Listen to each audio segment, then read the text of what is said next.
ನಿಜವಾಗಿ ಅದು ಬಜೆಟ್ಗೆ ಬಂದ್ಬಿಡ್ತೀನಿ ಸರ್. ಅದ್ರ ಮೇಡಮ್ ಎಲ್ಲ ನೀವೇ ಮಾತಾಡೋದು ಬೇಡ, ಬೇರೆಯವರು ಇದ್ದಾರೆ ಸರ್. ಧರ್ಮಸೇನ ಸರ್, ಇಲ್ಲಿ ಬಜೆಟ್ ಅಂತ ಬಂದಾಗ ಸರ್ ಅನೇಕ ಬಾರಿ ಮರುನಾಮಕರಣಗಳಾಗ್ಬಿಡ್ತವೆ. ರೀನೇಮ್, ಮರುನಾಮಕರಣ. ಅದೇ ಹಳೆ ಯೋಜನೆ ಇರ್ತದೆ, ಹೊಸ ಹೆಸರಿಡು, ಮುಖ್ಯಮಂತ್ರಿ ಹೆಸರು ಚೇಂಜ್ ಆ ಥರದ್ದು ಈ ಬಾರಿನೂ ಇದೆಯಾ? ಈ ಬಜೆಟ್ ಅಲ್ಲೂ ಇದೆಯಾ?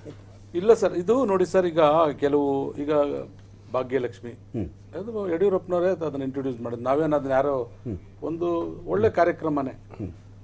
ಈಗ ಇದನ್ನ ಯಾರು ಡೈವರ್ಟ್ ಮಾಡೋದಕ್ಕಾಗಲ್ಲ. ಅದನ್ನ ಬೇರೆ ಬೇರೆ ತರ ಹೆಸರು ಏನೇ ಇಡ್ಲಿ ಏನೇ ಮಾಡ್ಲಿ, ಅದು ನೀವು ಹೇಳಿದ್ದಕ್ಕೆ ನನ್ನ ಅದೊಂದು ಉತ್ತರ ಸರ್. ಮತ್ತೆ ಈಗ ನಾನು ಬಹಳ ಪ್ರಮುಖವಾಗಿ ಏನ್ ಹೇಳ್ತೀನಿ ಅಂದ್ರೆ ಸರ್, ಮೇಕೆದಾಟು ಬಗ್ಗೆ ತಾವು ಮುಂಚೆ ಚರ್ಚೆ ಮಾಡಿದ್ರಿ.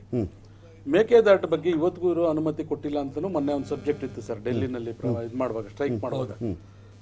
ಯಾತಕ್ಕೆ ಅಂತ ಹೇಳಿದ್ರೆ ಸರ್, ಇವತ್ತವರೆಗೂ ಕೂಡ ದಕ್ಷಿಣ ಭಾರತದ ಬಗ್ಗೆ ಕೇಂದ್ರ ಸರ್ಕಾರಗಳು ಹೆಚ್ಚಿನ ಗಮನವನ್ನು ಹರಿಸ್ತಾ ಇಲ್ಲ ಅಂತ ಹೇಳೋದು ನಂಬರ್ 1. ಹಿಂದೆ ಸರ್ ಜೂನ್ 10ನೇ ತಾರೀಕು ನಾವೆಲ್ಲ ನಮ್ಮ ಊರಲ್ಲಿ ಇರ್ತಿದ್ವಿ ಸರ್. ಯಾರೇ ನಮ್ಮ ಕಾವೇರಿ ಬೇಸಿನ ಜನಗಳು 10ನೇ ತಾರೀಕು ನಮ್ಮ ಕೆನಾಲ್ಗಳಲ್ಲಿ ನೀರು ಬಿಡ್ತಾ ಇದ್ರು KRS ಇಂದ. ಲೆಫ್ಟ್ ಬ್ಯಾಂಕ್ ಇರ್ಬೋದು, ರೈಟ್ ಬ್ಯಾಂಕ್ ಇರ್ಬೋದು, ಎಲ್ಲಾನು. ಸೊ ನಮಗೆ 10ನೇ ತಾರೀಕು ಅಂದ್ರೆ ಇದು. ಇವತ್ತು ಆ ಪರಿಸ್ಥಿತಿ ಇಲ್ಲ ಸರ್. ನಾವು ಎಲ್ಲ ಸೀಸನ್ ಎಲ್ಲ ಶಿಫ್ಟ್ ಆಗ್ಬಿಟ್ಟಿದೆ. ಅವತ್ತಿಗೆ ಈ ಪ್ರಶ್ನೆಗಳೇ ಬರ್ತಿರ್ಲಿಲ್ಲ. ವಾಡಿಕೆಯಂತೆ ಜನವರಿ ಫೆಬ್ರವರಿಲೇ ಮಳೆಗಳು ಸ್ಟಾರ್ಟ್ ಆಗ್ಬಿಡ್ತಿತ್ತು. ಜೂನ್ 10 ಅಂದ್ರೆ ಮೇಲೆಲ್ಲ ಡ್ಯಾಮ್ ತುಂಬೋಗ್ಬಿಡ್ತಿತ್ತು ಸರ್. ಇವತ್ತು ನೀವು ಜೂನ್ ಜುಲೈ ಆಗಸ್ಟಲ್ಲೂ ತುಂಬದೇ ಇರತಕ್ಕಂಥ ನಿದರ್ಶನಗಳಿದೆ. ಮೇಕೆದಾಟು ನಮ್ಗೆ ಯಾಕೆ ಇಂಪಾರ್ಟೆಂಟ್ ಅಂತ ಹೇಳಿದ್ರೆ, ಇದು major dispute with Tamil Nadu. So ನೀವು ಒಬ್ಬ ದೇಶದಲ್ಲಿ ನಾವೆಲ್ಲೆಲ್ಲೋ ಅಂತಾರಾಷ್ಟ್ರೀಯ ಮಟ್ಟದಲ್ಲಿ ನಾವು ಬಗೆಹರಿಸ್ತಾ ಇದ್ದೀವಿ, ನಮ್ಗೆ ಗೌರವ ಕೊಡ್ತಾರೆ, ನಾವು ಹಿಂಗೆ ಮಾಡ್ತೀವಿ ಅಂತ ಹೇಳ್ತಿಲ್ಲ ಸರ್. ಕರ್ನಾಟಕದಲ್ಲಿ ಇದು ಸ್ವತಂತ್ರ ಪೂರ್ವದಲ್ಲಿ ಕಟ್ಟಿದಂಥ ಡ್ಯಾಮು. ನಮಗೆ ಮಹದಾಯಿನೂ ಬಗೆಹರಿದಿಲ್ಲ ಸರ್. ಇಲ್ಲ ಸರ್, ಅಲ್ಲಿ 2 ಡಿಸ್ಪ್ಯೂಟ್ ಇದೆ ಸರ್. ಅದನ್ನು ನಮ್ಮ ಟಿವಿಗಳ ಡಿಬೇಟ್ಗಳಿಗೆ ಬಂದಿದ್ದೀನಿ. ಅಲ್ಲಿ ಮಹದಾಯಿದ ಏನ್ ಪ್ರಶ್ನೆ ಇದೆ ಅಂದ್ರೆ ಸರ್, ಗೋವಾದಲ್ಲಿ ಟೂರಿಸಂ ಹೊಟ್ಟೋಗ್ತದೆ, ದಟ್ ಇಸ್ ಇಂಟರ್ನ್ಯಾಷನಲ್ ಟೂರಿಸಂ ಅಂತ ಹೇಳಿ ಏನಂದ್ರು ಅಂದ್ರೆ ಕರ್ನಾಟಕದ ನಾವು ಗೋವಾ ಪರ ಅಂತ ಮಾತಾಡಿದ್ದು ನೆನಪಿರ್ಲಿ. ಕರ್ನಾಟಕದ ಆಯ್ತಾ ನಿಮ್ಮ ನಾಯಕಿ ಅಧಿನಾಯಕಿ ಅವರು ಅಲ್ಲ ಇರ್ಲಿ, ಅಲ್ಲಲ್ಲ ಅದಿರ್ಲಿ, ನೀವು ಬೇಕಾದ್ರೆ ಹೇಳಿ, ನಂದೇನಿಲ್ಲ. ಟ್ರಿಬಲ್ ಇಂಜಿನ್ ಆಯ್ತು ಸರ್, ಎಲ್ಲ ಇಷ್ಟು ಡಬಲ್ ಇಂಜಿನ್ ಬಂದ್ಬಿಟ್ಟು ಗೋವಾ ಟ್ರಿಬಲ್ ಇಂಜಿನ್ ಇದ್ದಾಗ ಆಗ್ಲಿಲ್ಲ. ಅದು ಪಾಪ ಮರ್ತು ಬಿಡ್ತಾರೆ, ಅವ್ರಿಗೆ ಗೊತ್ತಾಗಲ್ಲ. ನಾವು ಕರ್ನಾಟಕದ ವಿರುದ್ಧ ಮಾತಾಡಿದ್ರು ಸೋನಿಯಾ ಗಾಂಧಿ ಅವರು, ಅದನ್ನು ನೆನಪಿಸ್ತೀನಿ. ಬಟ್ ಅವಾಗ ನೀವು ಮಾಡಿ ತೋರಿಸಬಹುದಾಗಿತ್ತು. ಇಲ್ಲ ರೀ, ಸೋನಿಯಾ ಗಾಂಧಿ ಅವರು ಹೇಳಿದ್ದಾರೆ, ನಾವು 2 ಕಡೆನೂ ಕೇಂದ್ರ ಸರ್ಕಾರ ರಾಜ್ಯ ಸರ್ಕಾರ ನಮ್ದಿದೆ, ಸೋನಿಯಾ ಗಾಂಧಿ ಅವರು ಇಂತ ಸುಳ್ಳು ಹೇಳಿದ್ದಾರೆ, ನಾವು ಮಾಡಿದೀವಿ ಅಂತ ಮಾಡಿಬಿಟ್ಟಿದ್ರೆ ನಾನು ನಿಮ್ಗೆ ಇವತ್ತು ಕಾಲಿಗೆ ನಮಸ್ಕಾರ ಮಾಡಿ, ನೀವು ನಮ್ಮ ತಾಯಿ ಅಂತ ಹೇಳಿ ನಿಮ್ ಕಾಲಿಗೆ ನಮಸ್ಕಾರ ಮಾಡಿ ಹೂವು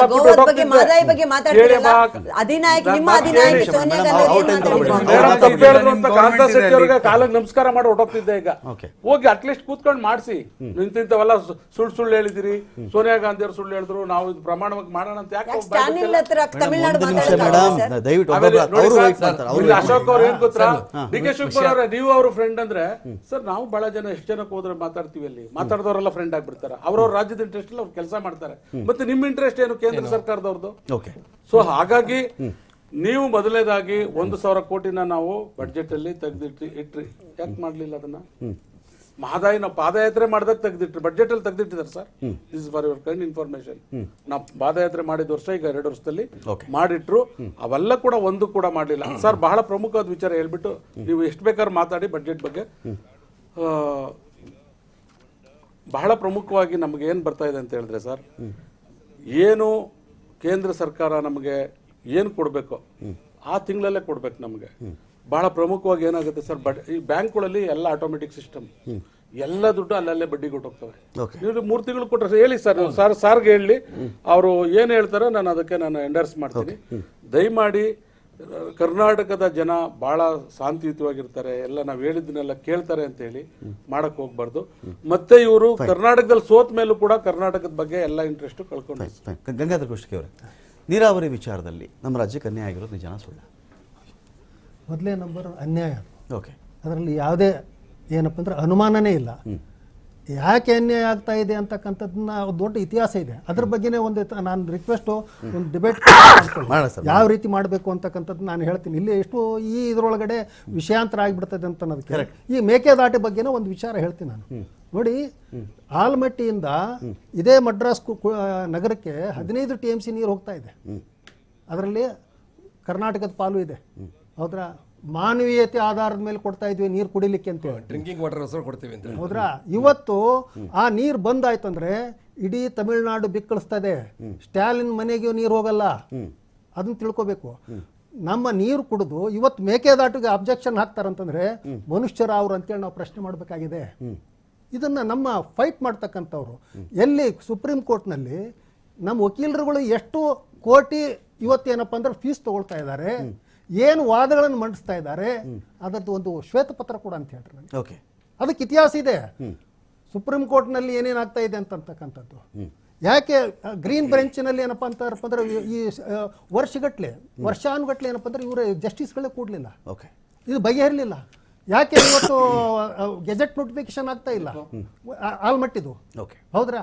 ಇದು ಎಲ್ಲಕ್ಕೆ ಏನಪ್ಪಾ ಅಂತಂದ್ರೆ ರಾಜಕೀಯ ಇದೆ. ಆಮೇಲೆ ಇನ್ನೊಂದು ಲಾಸ್ಟ್ಗೆ ನೀರಾವರಿ ಸಂದರ್ಭದಲ್ಲಿ ಇಡೀ ಒಂದು ಏನಪ್ಪಾ ಅಂತಂದ್ರೆ ಒಂದು ಹೇಳಲಿಕ್ಕೆ ಇಚ್ಛೆ ಪಡ್ತೀನಿ ನಾನು. ಫಾರ್ವರ್ಡ್ ಪಾಲಿಟಿಕ್ಸ್, ಬ್ಯಾಕ್ವರ್ಡ್ ಪಾಲಿಟಿಕ್ಸ್, ಅದಕ್ಕೆ ಬೇರೆ ಬೇರೆ ಮರುನಾಮಕರಣ ಅಂತ ಹೇಳ್ತಾರಲ್ಲ, ಅದು ಮರುನಾಮಕರಣ ಅಹಿಂದ ಇರ್ಬೋದು, ಇವತ್ತು ಇನ್ನೊಂದು ಬಿಜೆಪಿ ಇರ್ಬೋದು, ಇನ್ನೊಂದು ಹಿಂದುತ್ವ ಇರ್ಬೋದು, ಮತ್ತೊಂದು ಇರ್ಬೋದು.